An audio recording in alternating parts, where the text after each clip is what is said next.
Okay, so they're done, and then they're not done. And then they're done, and then they're not done. Here's the problem with ever really declaring them done. It's that you have to answer to Sidney Patrick Crosby. Good morning to you. Good Thursday morning from Salt Lake City. I'm Dejan Kovacevic of DK Pittsburgh Sports. This is Daily Shot of Penguins. It comes your way bright and early every weekday.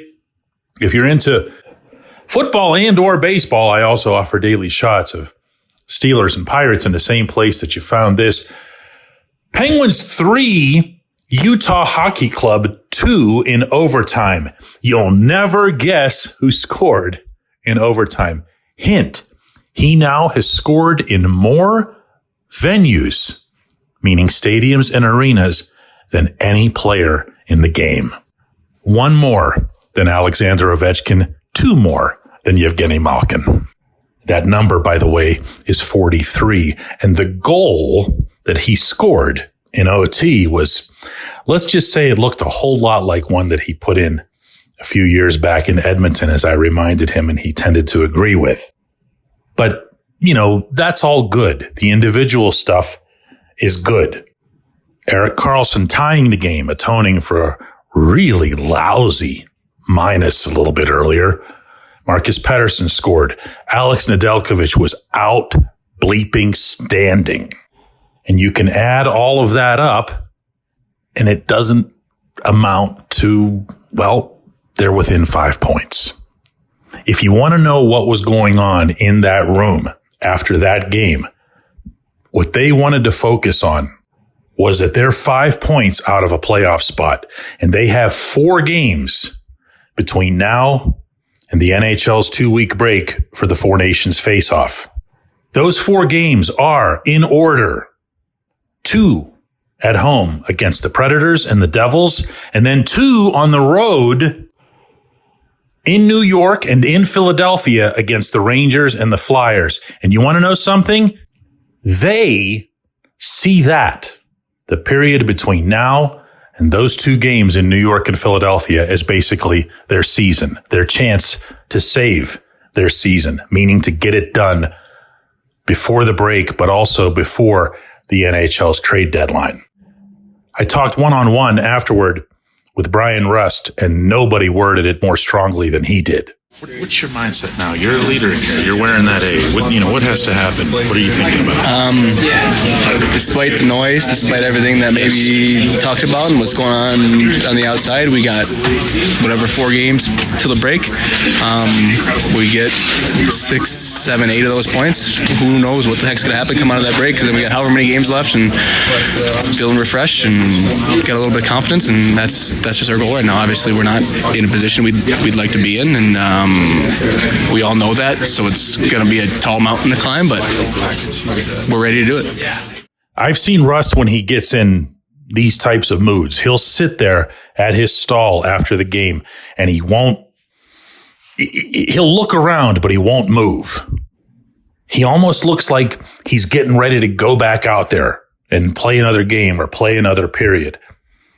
And he was wearing the alternate A for this game in Malkin's absence. And neither he nor any of these guys, at least to my knowledge, are exactly eager to see this thing get blown up.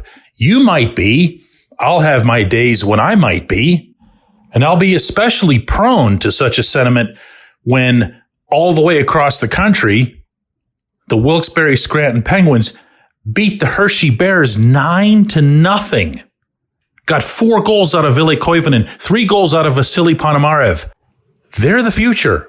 And when I say future, I'm not talking about, a couple of years from now. I'm talking about like a couple of weeks from now.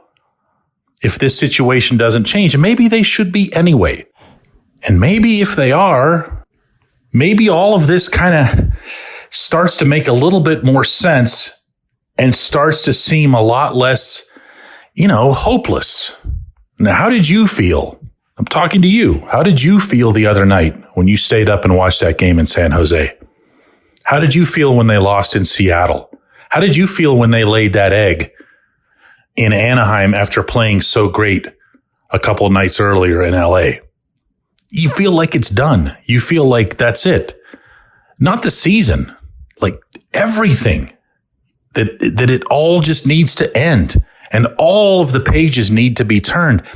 I've been insisting, even through the darkest times, that that's not the case. That's never been the case.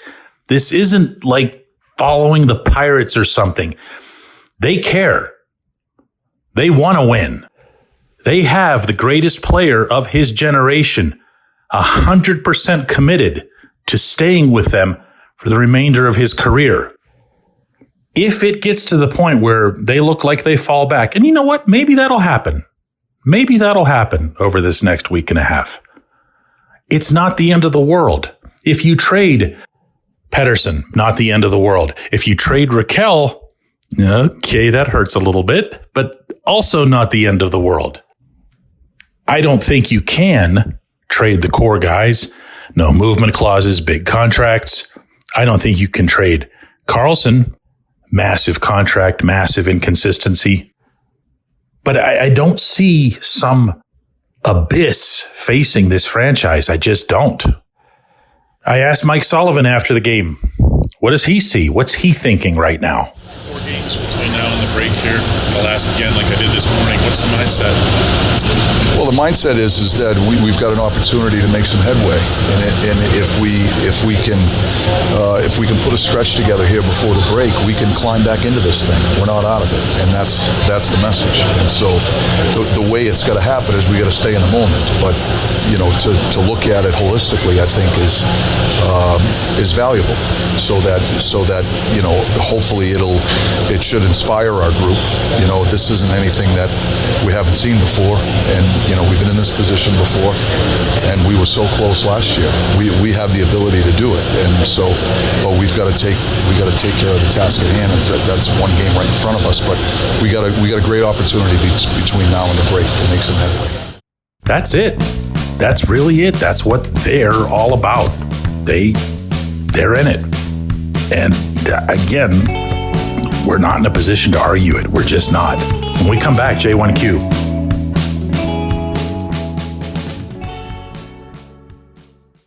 This episode is brought to you by Bet Online, your number one source for all your summer sports needs this season, from Major League Baseball, golf, NHL, NBA playoffs. Get the latest odds and lines, including all team matchups, player props, odds on just about everything that's out there. Head to the website today or use your mobile device to get in on the action. Bet Online, where the game starts.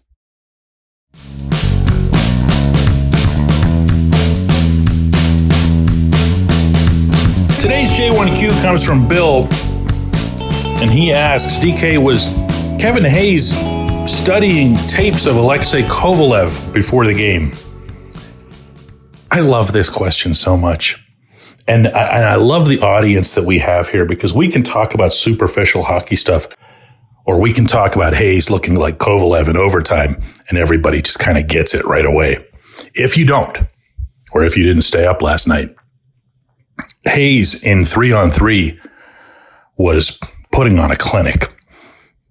And it was the shift, maybe not coincidentally, that led into Sid's goal. There was just a lot of possession. There was a lot of wearing down of the Utah guys. I keep wanting to call them the Coyotes. As it is, they're going to be like Mammoth or something. And I asked Hayes after the game, are you not lobbying for 3-on-3 duty here? And he goes, well, it went kind of well, but he does enjoy it.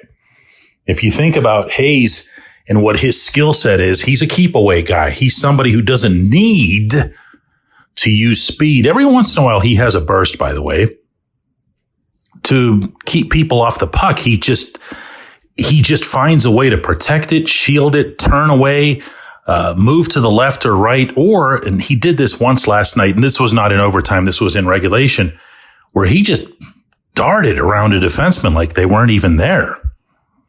He has an unusual look about him as a hockey player. He's always had that, including his all-star years.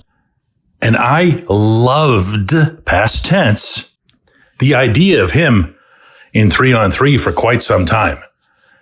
I sure wouldn't take that away from him after this.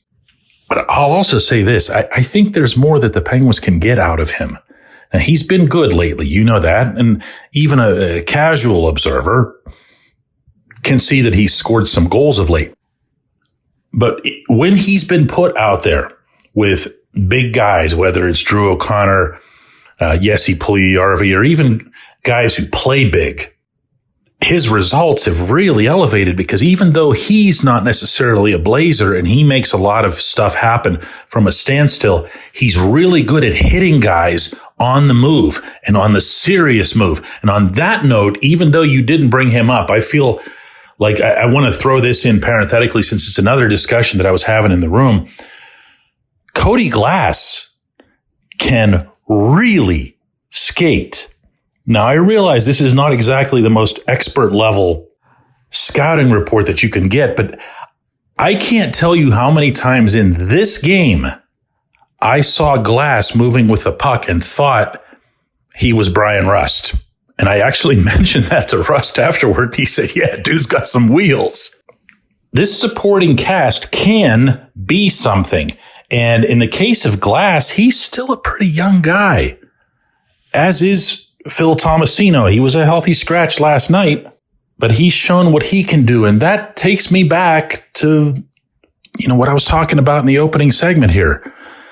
It's not all, oh no, the end of the world, or everything has to be reduced to, Generation X or whatever from 20 years ago for the Penguins to have their pick of number 1 overall and number 2 overall and, Jordan Stahl and Chris Letang and everybody, and they're all kids and we love them. That's fairy tale stuff, man. That happens, once. Okay, it's happened once in this franchise's history, and it hasn't happened to a whole lot of franchises at all. Start thinking, I would advise, about all of this in a different way, in a more gradual way, in a less dramatic and less fatalistic way. I appreciate the question, Bill. I appreciate everybody listening to Daily Shot of Penguins. I'm flying home today, and I'll be doing another one of these tomorrow and then covering the Predators game in Pittsburgh on Saturday.